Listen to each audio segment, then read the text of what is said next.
Well, the lessons aren't about wealth or fame or working harder and harder.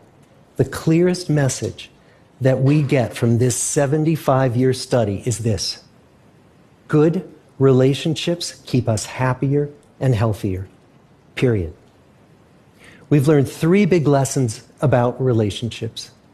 The first is that social connections are really good for us and that loneliness kills. It turns out that people who are more socially connected to family, to friends, to community are happier, they're physically healthier, and they live longer than people who are less well connected. And we know that you can be lonely in a crowd and you can be lonely in a marriage. So the second big lesson that we learned is that it's not just the number of friends you have, but it's the quality of your close relationships that matters. It turns out that living in the midst of conflict is really bad for our health.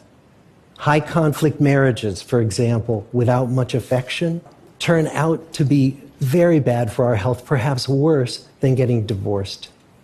And living in the midst of good, warm relationships is protective.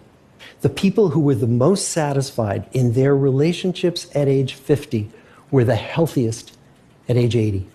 On the days when they had more physical pain, their moods stayed just as happy.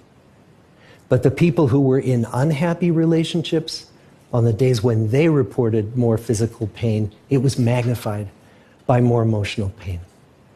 And the third big lesson that we learn is that good relationships don't just protect our bodies, they protect our brains. Being in a securely attached relationship to another person in your 80s is protective. That the people who are in relationships where they really feel they can count on the other person in times of need, those people's memories stay sharper longer. And the people in relationships where they feel they really can't count on the other one, those are the people who experience earlier memory decline.